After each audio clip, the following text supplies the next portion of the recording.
When you talk to a musician, they can usually tell you what composer inspires them for the music they play and the music that they compose.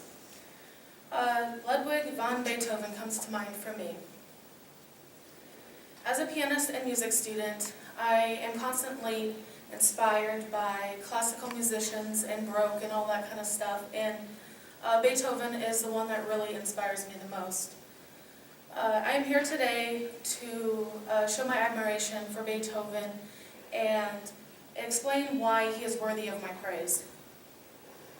First, I would like to introduce his disability that he had, and then I want to tell you how he overcame that disability and why it's so awe-invoking for me.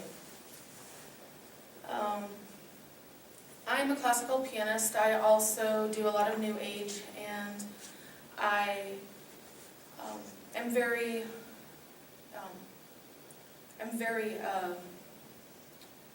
knowledgeable about his work. And a lot of people know that he was a classical pianist, but people don't usually know that he was deaf in his 20s. He started going deaf when he turned 27, and for the last 10 years of his life, he was actually completely deaf. In the article Deaf Be Not Proud, written by Engen in 1999, he went deaf in his late 20s and 100% deaf in his last 10 years of life.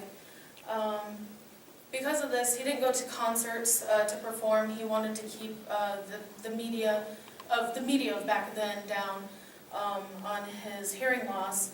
And so he became very introverted. Doctors did not know his diagnosis, but they discovered that he had what's called tinnitus, which is when you hear a loud roaring in your ears and loud noises. Johnson wrote Nearer to God in 1991, and this explains that doctors now believe that he had a hardening of the cartilage in the middle ear, and this caused a malfunction in the ear, so then that's why he couldn't hear. But he suffered more than just deafness. He also suffered from stomach cramps. They didn't know what that was from, but they were excruciating. And so he was very irritable, very cranky, very not pleasant to be around. Geniuses oftentimes have to worry about the social aspect of being a genius, and he was a music genius, and being deaf on top of that did not help. He once wrote, "Oh God, may I find her, at least the woman who may strengthen me in virtue, who is permitted to be mine." He yearned for love, he yearned for a wife, but because he was so crabby, because he was very moody, no one actually wanted to marry him. But if you listen to his music, you can tell that he's an open book. A lot of it's minor, which people usually relate to sad because it's sad sounding.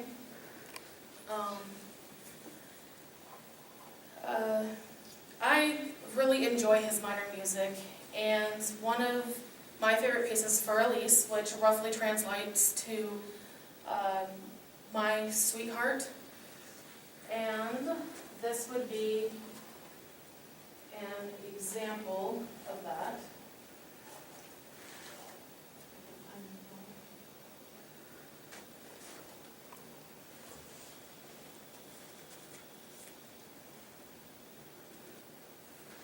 I don't know what went. Let's see. On the mouse. Yeah. That little remote, that little flat This remote. one? Look underneath the booklet. Is it under the little piece of fabric? Oh, It is? sorry.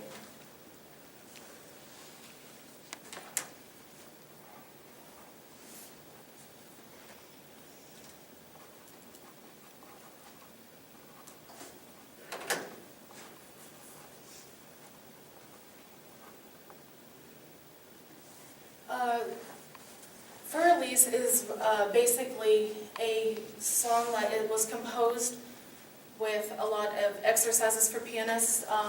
You have your arpeggios, your repeated notes, and of course your chromatic. And it's one of those that are really difficult to play because of the tempo changes, and and the repeated notes and the keys and all that kind of stuff. And it's just one of my favorite because it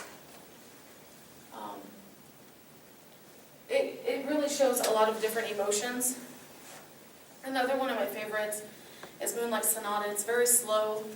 To a lot of people it's kind of boring, but for me, if you really listen to the key changes and the drama that's in the piece, it's very interesting, and I have a little short clip that, so you guys can also experience part of his work.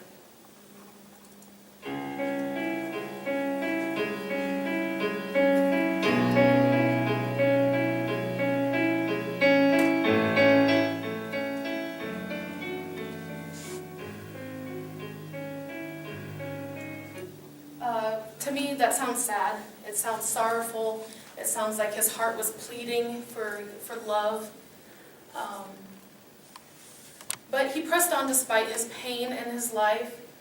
And Ingen mentions that within his 40 years, by the time he was 40 years old, he composed 6 symphonies, 10 quartets, a ballad, and an opera, 15 piano sonatas, 5 concertos, and a choral mass. For me, that really, even though he was deaf and he couldn't really hear his own music, that really inspires me if I'm stuck on a piece that I can't quite get. If he could do that, I can do this. So I talked about how he suffered, how he pushed on even though he was in emotional and also physical pain. And I also talked about why he is so important to me and a lot of other musicians. He went through turmoil, but he also composed beautiful music because of that turmoil. And he is simply a hero to a lot of musicians because of that, and that is very admirable.